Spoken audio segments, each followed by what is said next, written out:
Nazar. He'll sprint in with Bedard. 2-on-1. Shoots. Korpisalo to stop. Rinzel centers. Korpisalo. What a save on Nazar. Bedard and Nazar. Bedard walks in. Shoots. Korpisalo flashed up the glove. Holds onto it. Listen to the Garden. Zadorov pins him in the corner. And it squirts to Minton. He's going to have a long 2-on-1 with Geekie. Minton, game on his stick, walks in, shoots, he scores! Fraser Minton, the game winner in overtime, and the Bruins win back-to-back to start the regular season.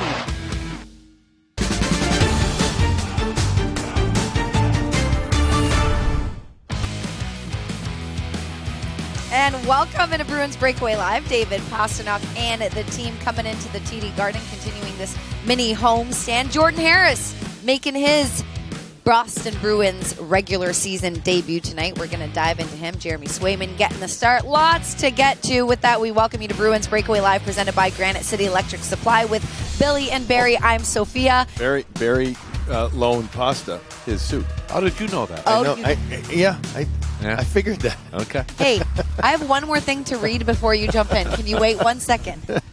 Welcome to our Wasabi Garden studio. Now you guys can talk. Guys, listen, I am still flying high from Thursday night, and I know we can because we're not on the ice, but there's a fine balance between carrying that momentum for the Boston Bruins and then resetting and not letting it, get to your head as they try to do a little mini win streak of 3 games. Is that the only reason you're flying high? Could it be somebody's birthday weekend, too? That I've been a little busy, too. There's cake. I've had cake every day this week. Yes. It's been crazy. Let her eat cake every day. That's why you're flying high. Yeah, Sugar high. Listen, good win. And I'm not trying to be the buzzkill here. Right, it's a sane. You got to have a sane approach. 2-0. How's this for obvious analysis partner? Hell of a lot better knowing too. I mean, you needed a good start. Yep. You've gotten it. 2 different games, 2 different ways to win, and they did it. And what you have to be impressed with is the fortitude of the team. Back-to-backs are not easy anytime, but especially beginning of the year. Yeah. So good for them to come through. Yeah, and I also think, too, the things we saw on Thursday were kind of a continuation to me of not only individual play, but team play, team structure, specialty teams, goaltendings that we saw improve throughout training camp has been kind of continued here the first 2 games. Great start, but guess what? This is a tough month, man. This is tough. And you got to reset and do it again. We're going to kind of work our way backwards, starting with this OT winner. Fraser Minton comes down after a really good play in the corner by Nikita Zadorov. Pucks to the inside. We talked about it at length in postgame. Improves his shooting angle.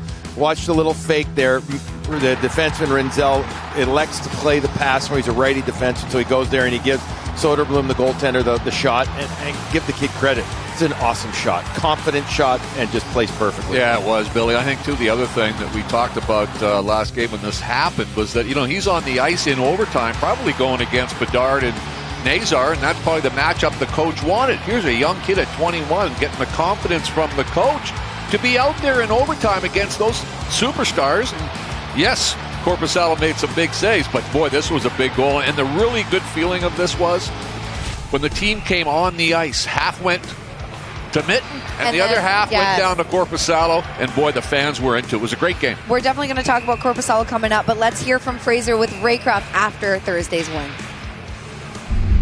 Well, Fraser couldn't draw that up much better than that. OT winner, home opener. How good does that feel?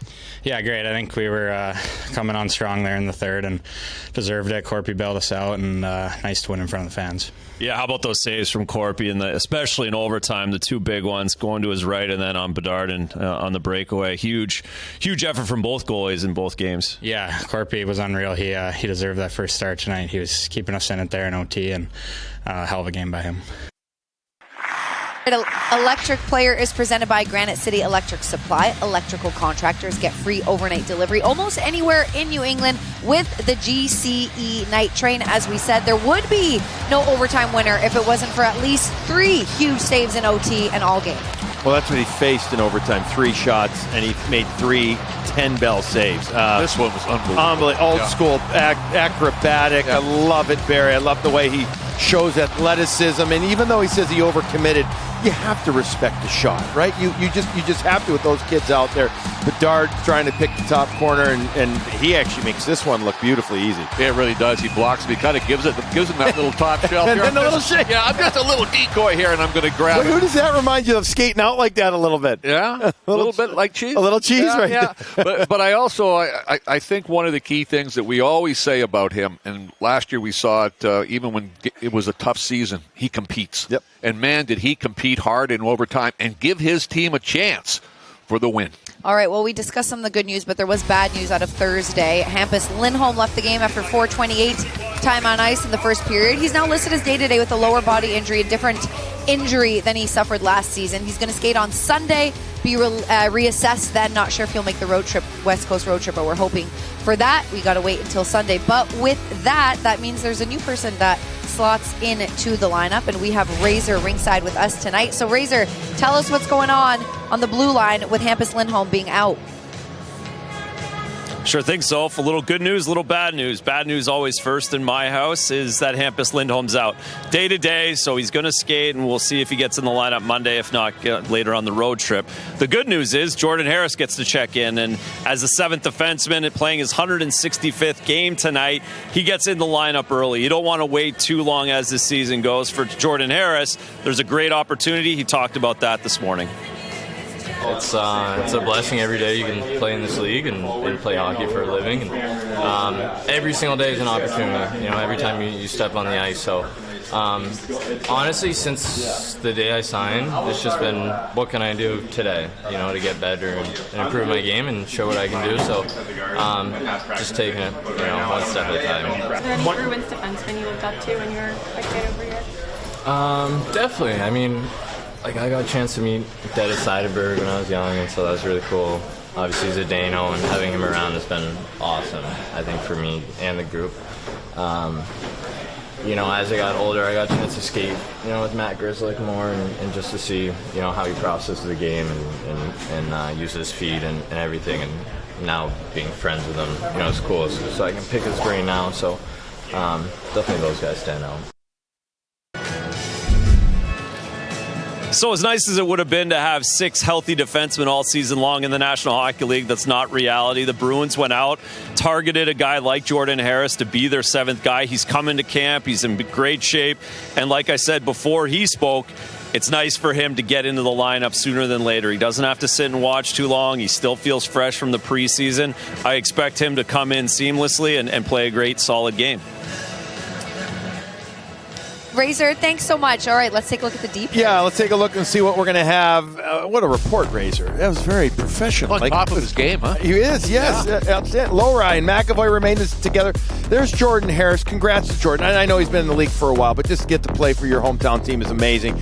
And he's playing with Peak. Peak has been really solid these first 2 games. Yep. That puts Jokiharju and Zadorov they have together there, and they're just trying to minimize the shifting around and everything. So there's your deep pair. We'll talk about Zadorov as well. What a first 2 games he's had. And he was 7 hits last game. Yeah, with purpose. With real purpose. Rinzel is, I'm telling you, he's going to think he's back at Minnesota playing for the Gophers. Boy, or wish maybe. Turn up that way, can you? Oh, you can't turn. You learn that quick. No way. But Zadorov does a really good play in the corner here, taking not 1 but 2 guys, occupying them, gets the puck out, helps lead to the mitten goal.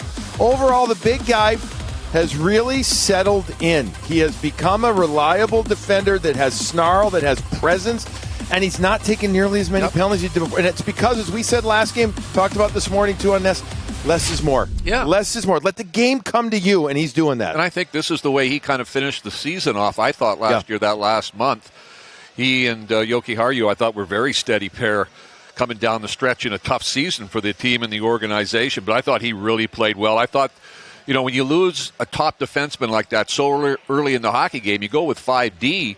And then the right-handed sides, the Peaks and Jokiharju and McAvoy had to play offside a little bit, too, on their left side. And they did a great job. And then the forwards did a much better job, too, I thought, of at least slowing down the opposition Chicago coming through the neutral zone to kind of give your defenseman a chance.